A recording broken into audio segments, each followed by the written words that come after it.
Random Arc Entertainment presents ReD, Book 1, The Dark Pale Perspective, written and performed by Niall Lashley Johnston. Chapter 21, The Addressing.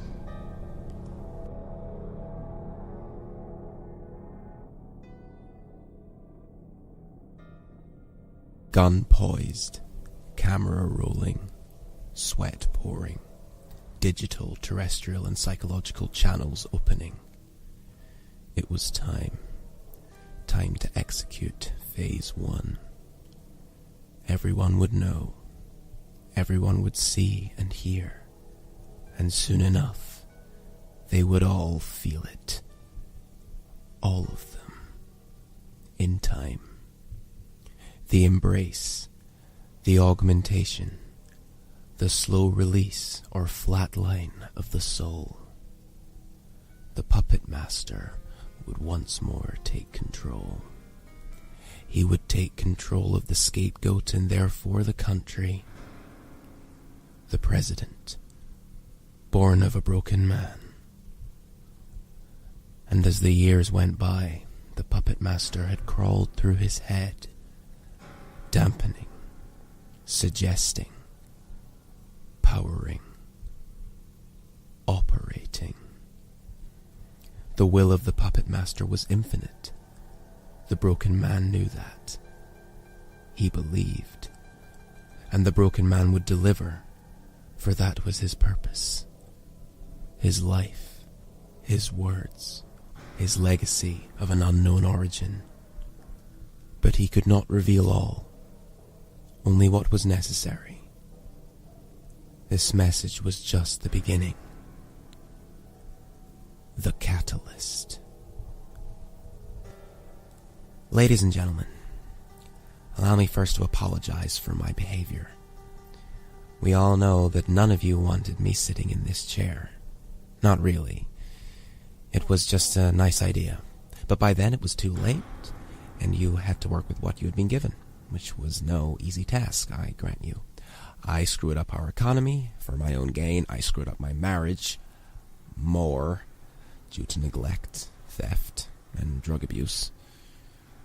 I'm just a man. That's the point. Ever since the assassination of Barack Obama and the following tragic death of the previous vice president, this country has grown scared and descended into sickness. Although this country has always been sick, we look at politicians now and we expect them to screw up, don't we? We expect them to make mistakes, not deliver on promises. We expect them to leave this office and therefore the country in a worse state than it was in when they took an oath to improve it. Make it better. Cure it.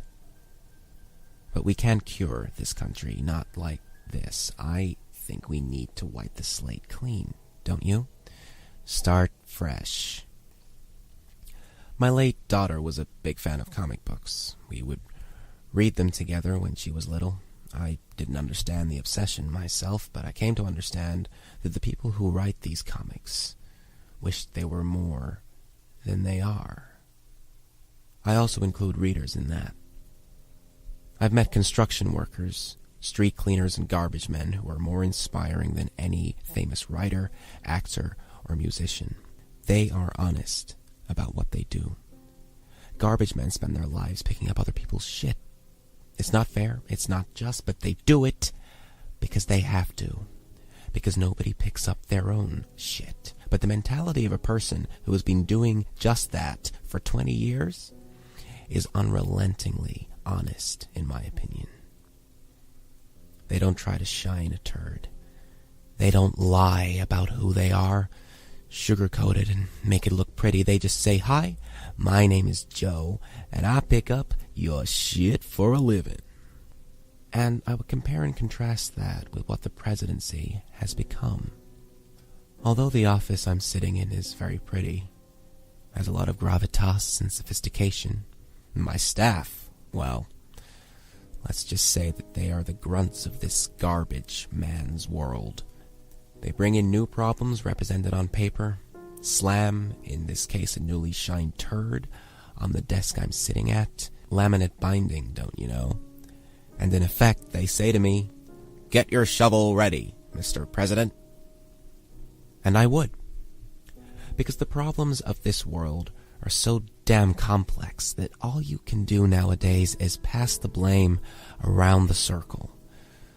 Throw that shit at someone else and hope they don't decide to throw it back at you.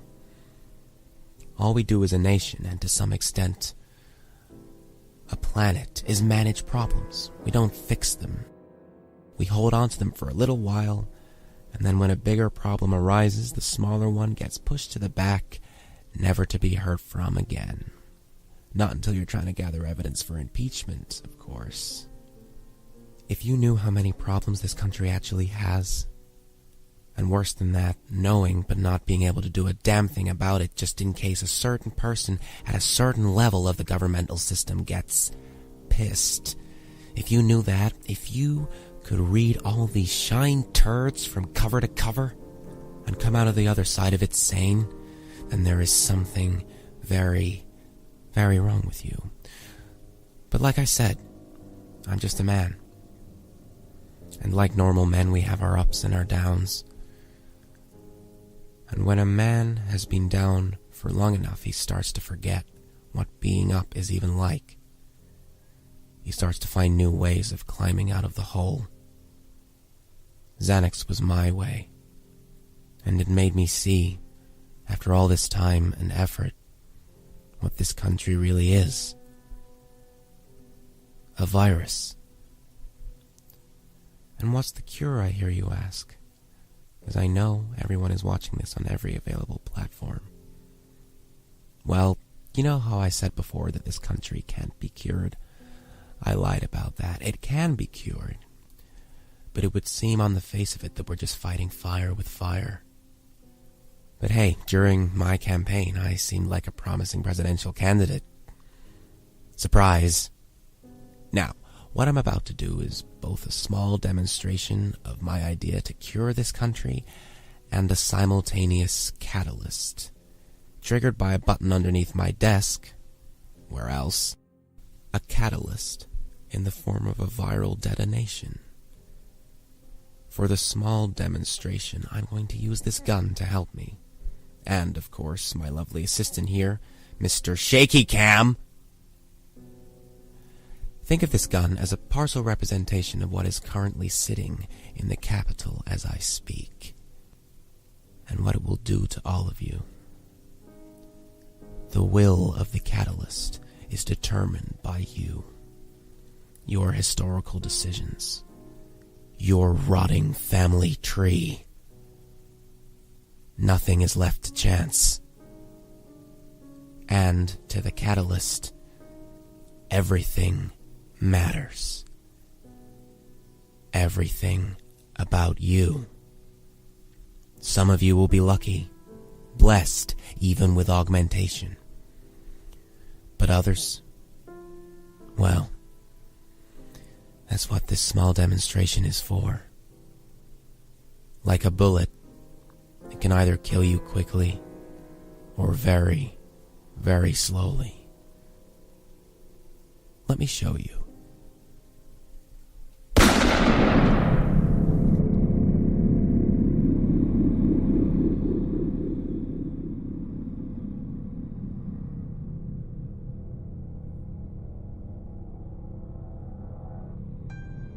Chapter 22. The Crimson Road. Part 1. The feeling of pure dread cascaded over Kevin Finch as he limped down the side road that led in the direction of the city he called home. The rain was unforgiving, falling so hard on the tarmac he could see it bounce back up. Time had slowed down for Kevin now. He could almost focus on each raindrop, seeing his reflection within. Every time they hit the ground and split, he was reminded of the metaphor of hitting rock bottom. Everything shattering upon impact with the ground. Your body, your pride, your confidence. The pain in his leg had reduced to a dull throb, the blood loss noticeable every time Kevin turned to view his progress. The trail of blood that was slightly diluted by the rain, stalking him inexorably. Thunder clapped in the distance.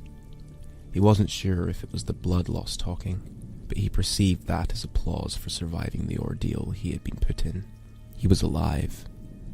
He didn't know how much longer that was going to last, but the fact remained. He'd survived. The road he had found himself on was adjacent to a small forest on his left-hand side. He had joined the road halfway down from a gravel pathway, and so had luckily avoided the forest. Not because he was afraid of the dark, he wasn't, but he'd much rather be on a smooth, hard surface with a ruined right leg than trying to stumble over logs, trudging through mud, tripping over twigs and falling in fox shit. Although the tall trees that he had lost sight of at the top due to the rain beating his face would have provided some shelter at least. The suit jacket he was wearing when he had left his house was nowhere to be seen. It may well have been in the trunk of the car with him, or in some other part of the vehicle. But because of the walls closing in, almost staring at him as they got closer, the nut and bolt holes almost appearing as cold robotic eyes that didn't give a damn about his fate, he was unable to grab anything. The only thing he had to support and potentially defend himself with was a rusty, greasy pole that he was now using to support the right side of his body. His brand new iPhone that was paid for by his work, which he kept in his inner right jacket pocket, was no doubt in very small pieces right now. It was amazing how something so small provided the relief for so many aspects of his life. There were so many people he knew he could call at a time like this.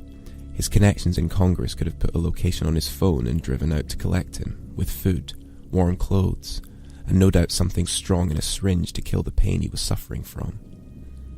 Without it, he was forced to stagger and stumble down a road he had never seen before. He instantly wondered if he was being watched. He had been in the car for quite some time before the crusher had activated, so did that mean that there was someone around the junkyard? Maybe in the control center, fiddling around with the controls, laughing as they no doubt saw Kevin attempt to escape, watching him fall and hurt himself badly. Although once they had witnessed him get up and limp away, did they spring into action?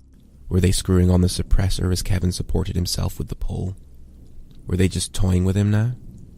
Letting him get close enough so he could taste the hope, get energized more and more due to the growing feeling of safety, then cutting him off at the last second with sudden death? But what would be the point of that? They would have to try and dispose of his body all over again, drag him along this very road, along the gravel pathway and back to the crusher. But if they were just toying with him, then they would have to be on foot. Even over the rain, Kevin could recognize the sound of a car from a distance, so they would have no car to throw him in. They'd have to drag him. No, he decided there was nobody following him. The darkness lifted slightly as Kevin came to a tall lamp that lit up as far as a few meters in front of him. He could see the lights of the city getting closer and closer. Suddenly, a flare of pain shot through his right leg. He tumbled to the ground, dropping the pole. His face was locked in a silent, pained expression. He tried to focus, to work through the pain, staring at the ground. He moved his hands around to shift his position. Every time his hands lifted, he could see the prints of them in the rain, visible for milliseconds before being refilled. He knew he was close. The slight smell of nature that you got on roads like this, that was mixed with the smell of landfill at the beginning of his journey, was dissipating. The smell was replaced by something Kevin couldn't identify. It was almost like blood. Iron. Wait, blood? That didn't make sense. It wasn't his blood, and he knew that. Something was wrong. A strike of lightning filtered through the clouds above. Maybe it was a sign to turn around and take his chances, but he knew he would never forgive himself if he just took off. He'd probably die of blood loss in the process. Making a feeble attempt to limp for the hills was even more pointless. No, he would get up and keep going. He looked at his foot, then his thigh. The thick blood that was leaving a trail all this way was beginning to clot. But if he didn't get that wound clean soon, it would no doubt be infected. He could say goodbye to walking properly again after that. With all the bacteria that was no doubt embedded of the walls of that old crusher, the infection would spread. He thought of the lack of his phone again. The vote. Had it gone through? Were there actually people looking for him because he hadn't shown up? Even if there was no guarantee that they would be looking for him on a road like this. They had probably gone to his home address and found it locked up tight. The man who had kidnapped him had done so outside the house, not needing to force his way through Kevin's front door. There would be no sign of a struggle. Without a Sherlock Holmes-type detective, it would be very difficult to determine that anyone had been there all day. Kevin remembered rolling around on the grass on his front lawn, trying to escape the grip of his kidnapper. The tall hedge that he had standing beside his front gate at the bottom of his garden would have obscured the neighbour's view of the struggle on the lawn. But if someone looked hard enough, would they be able to tell someone had been there? Kevin shook his head and grabbed for the pole that had rolled away from him slightly. Using it to steady his balance, he rose again, looking up at the rain that was finally subsiding. He was going to make it. He had to. What would happen after that, though, was anyone's guess.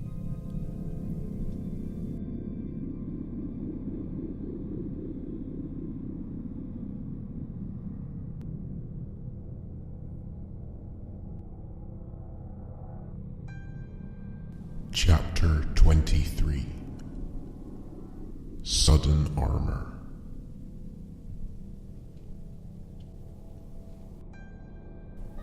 Danica knew that the car she was sitting in, the armoured car that Baldwin stored in a separate warehouse near his workshop, wasn't something you could buy. You had to build it. She had scanned the interior upon entry back in Wilmington, taking in the layout of what looked more like a cockpit than a driver's seat. Levers, buttons and monitors covered the front dashboard.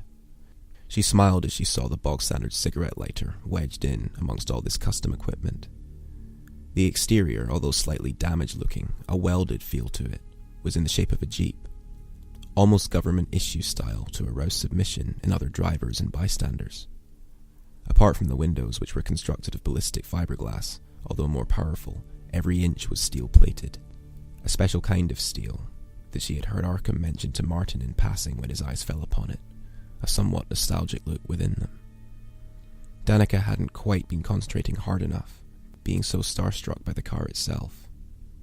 She knew the word Arkham used began with an A. What Danica found particularly impressive was that it was big enough to stand and to some extent walk within the vehicle itself, even though from the outside it looked merely like a slightly overblown gas guzzler. "Where did you get all this stuff?" she asked Arkham, as she scanned the submission platform that Arkham had granted her remote access to. "Me and Marty built it out of bits," said Arkham, looking sheepish. Baldwin grunted. "No, you blew it up last year, and I rebuilt it out of bits." "It looks like the Batmobile in here," said Danica. She caressed the leather of the seat she was sitting in. With her right hand she was busy typing frantically. One-handed typing was something she had become used to due to her smoking habit. She realized she hadn't lit up since she'd stubbed one out underfoot outside Baldwin's entrance hall before they left. The excitement must have caused her to forget. But the task she was performing now, verifying the video for authenticity, brought back her all-too-familiar nicotine urge. The face of the former president was thin, his cheekbones a lot more defined. He looked slenderer than she remembered, but unwell, as if he was fighting an inner dichotomy. The guilt that hung over him was coming off of him in waves, but only Danica could see that. Only she knew him well enough. Arkham and Baldwin's reactions were, "The bitter ex-president has gone crazy," which she supposed was true. But how and why? Danica knew that his conscience would never allow him to sentence thousands of innocent people to their deaths. But what had he been through since they last clapped eyes on each other? It had been a long time. A wearing campaign in the painful first term, marriage issues, drug abuse, and now murder. "So, does this actually mean that Harrison is single-handedly responsible for the viral attack on the Capitol?" Danica asked. She was wanting to gauge the opinions of the men sitting in this armoured vehicle. She had to understand what mentality they would be entering that city under. "He seems like he's gone classic psycho, and a lot of it may be legit," said Arkham, again checking the magazine of the favourite gun he had picked out back at the warehouse. "But somebody else has to be masterminding this. Xanax helps you relax, but it doesn't give you the mentality of a murderer, nor of someone who's able to gain access to a virus as yet unknown to humanity. Most of them, anyway. Someone else is pulling the strings. There was something about his speech pattern in that video. It's not right. It's not him. Danica frowned. Regardless of his mentality, he was still the president. She looked at Arkham then. You and me both personally built up a collection of files linking him to illegal activity in his business life before the campaign. Oil, clean energy, technology, stocks and shares, and all of the above, 9 years worth at least.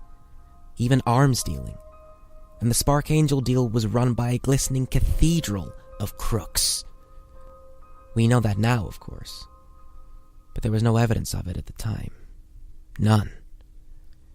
So if there is someone pulling the strings now, you can bet they had a hand in his hidden past. And he's definitely the kind of man who would have connections powerful and dangerous enough to get their hands on an experimental pathogen.